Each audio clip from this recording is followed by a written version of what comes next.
லங்காஸ்ரீ நேயர்களுக்கு வணக்கம். நாடளாவிய ரீதியில் இன்று பதிவான பல முக்கிய செய்திகளை தெளிவாகவும் சுருக்கமாகவும் ஸ்ரீலங்கா 360 நிகழ்ச்சியில் தெரிந்து கொள்ளலாம். பேச்சு மற்றும் கருத்து வெளிப்பாட்டு சுதந்திரத்தை சுருக்கும் முயற்சிகளை உடனடியாக நிறுத்துமாறு அரசை வலியுறுத்தும் இலங்கை உழைக்கும் பத்திரிகையாளர்கள் சங்கம் அறிக்கை ஒன்றை வெளியிட்டு பல குற்றச்சாட்டுகளும் முன்வைப்பு. தேசிய மக்கள் சக்தி அரசின் கடந்த 15 மாத காலப்பகுதியை மதிப்பாய்வு செய்துள்ள உழைக்கும் பத்திரிகையாளர்கள் சங்கம், ஊடக சுதந்திரத்தின் ஆட்டுத்தோலை போர்த்திக் கொண்டு ஆட்சிக்கு வந்த அரசு தற்போது தனது உண்மையான ஓநாய் முகத்தை வெளிப்படுத்த தொடங்கியுள்ளதாக தெரிவித்துள்ளது. அரசுடன் தொடர்புடைய தரப்பொன்றினால் கஞ்சா செய்கை மேற்கொள்ளப்பட்டதாக கூறப்படும் செய்தி ஒன்றை அடிப்படையாக கொண்டு தனியார் ஊடக நிறுவனத்தின் ஒளிபரப்பு அனுமதியை ரத்து செய்யுமாறு போலீசார் தொலைத்தொடர்பு ஒழுங்குமுறை ஆணைக்குழுவிடம் கோரிக்கை விடுத்துள்ளமை சங்கத்தின் கடும் கண்டனத்திற்கு உள்ளாகியுள்ளது என அந்த அறிக்கையில் குறிப்பிடப்பட்டுள்ளது. அது மாத்திரமல்லாமல் அம்புலுவாவ உயிரியல் பல்வகை தொகுதி மோசடி தொடர்பான செய்தியை வெளியிட்டமைக்கு பத்திரிகையாளர் தரிந்து ஜெயவர்தனவை போலீஸ் நிலையத்தில் முன்னிலையாகுமாறு அறிவித்துள்ளமையும், போலீஸ் இவ்வாறு நேரடியாக தலையிடுவதும் போலீஸ் ராஜ்யத்தின் அறிகுறியாகும் எனவும் அந்த சங்கம் கூறியுள்ளது.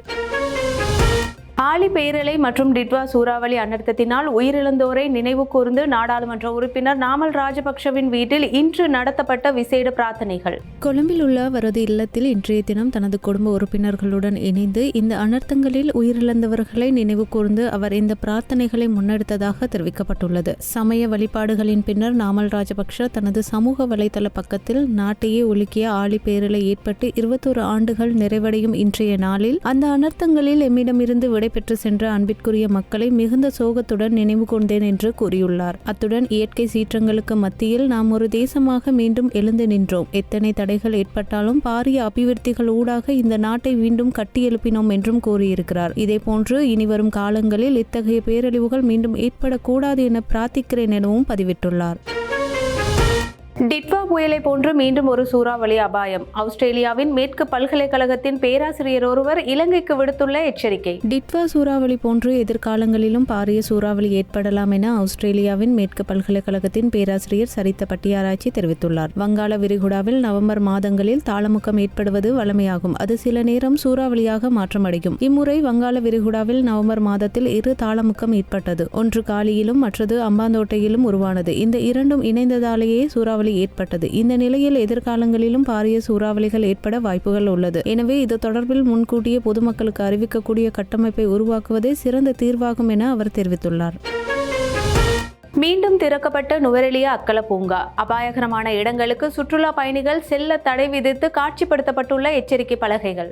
டிட்வா சூறாவளி காரணமாக ஏற்பட்ட அனர்த்த நிலைமையால் தற்காலிகமாக மூடப்பட்டிருந்த அக்கல தேசிய தாவரவியல் பூங்கா நேற்று முதல் சுற்றுலா பயணிகளுக்காக மீண்டும் திறக்கப்பட்டுள்ளது. இதில் பெருமளவிலான சுற்றுலா பயணிகள் சென்று பொழுதை கொண்டாடி உல்லாசமாக கழித்து வருகிறார்கள். தேசிய கட்டட ஆராய்ச்சி நிறுவனம் மற்றும் அனர்த்த முகாமைத்துவ மத்திய நிலையம் வழங்கிய பரிந்துரைகள் மற்றும் அறிவுறுத்தல்களுக்கு அமைய இந்த நடவடிக்கை எடுக்கப்பட்டுள்ளது. உள்நாட்டு மற்றும் வெளிநாட்டு சுற்றுலா பயணிகளின் பாதுகாப்பு மற்றும் வசதியை கருத்தில் கொண்டு பூங்கா ஊழியர்களால் விசேட உதவி திட்டம் ஒன்று முன்னெடுக்கப்பட்டுள்ளது. இங்கு வருகை தரும் உள்ளூர் மற்றும் வெளிநாட்டு பயணிகளின் பாதுகாப்பினை உறுதிப்படுத்துவதற்காகவும் பாதுகாப்பதற்கெனவும் அதிக பாதுகாப்பு ஊழியர்கள் சேவையில் ஈடுபடுத்தப்பட்டுள்ளனர்.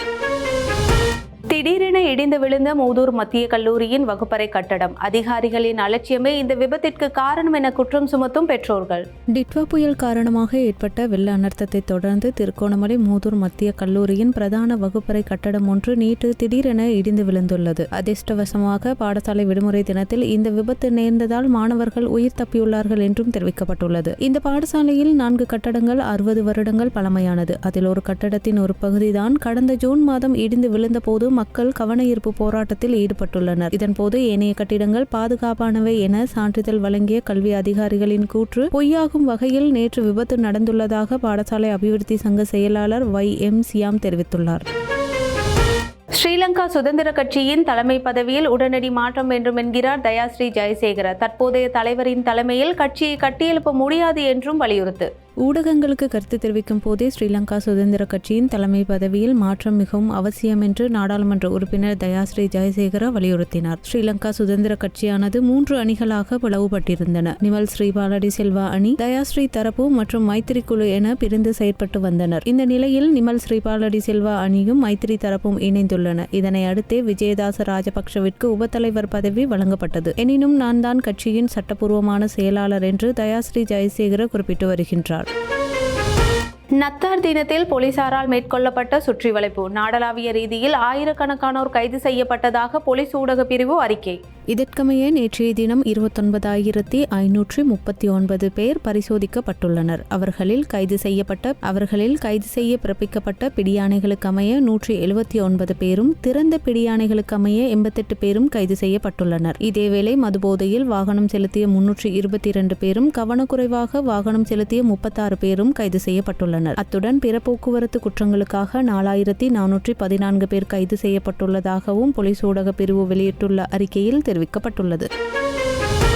நாடளாவிய ரீதியில் அனுஷ்டிக்கப்பட்ட சுனாமி பேரலையில் உயிரிழந்தோரின் நினைவு தினம். 21 வருடங்கள் கடந்தும் நீங்காத துயரில் கண்ணீர் சிந்திய மக்கள். இலங்கை அரசாங்கத்தினால் பிரகடனப்படுத்தப்பட்டுள்ள தேசிய பாதுகாப்பு தினத்தை முன்னிட்டு 21வது சுனாமி நினைவேந்தலானது நாடளாவிய ரீதியில் அனுஷ்டிக்கப்பட்டது. மட்டக்களப்பு குருக்கள் மடத்தில் அமைந்துள்ள சுனாமி பேபி அபிலாசின் இல்லத்தில் அமைக்கப்பட்டுள்ள சுனாமி நினைவு தூபியில் முன்பாக ஆழி பேரலையில் உயிர் நீத்த உறவுகளுக்காக அபிலாசின் பெற்றோர் அஞ்சலியை இன்று வெள்ளிக்கிழமை செலுத்தியுள்ளனர். இதேவேளை 21வது சுனாமி நினைவேந்தலானது உடுத்துறை சுனாமி நினைவாலயம் மற்றும் மன்னார், ஹட்டன், மட்டக்களப்பு, கிளிநொச்சி, முல்லைத்தீவு, யாழ்ப்பாணம் உள்ளிட்ட நாடளாவிய ரீதியில் பல பகுதிகளில் அனுஷ்டிக்கப்பட்டமை குறிப்பிடத்தக்க விடயமாகும்.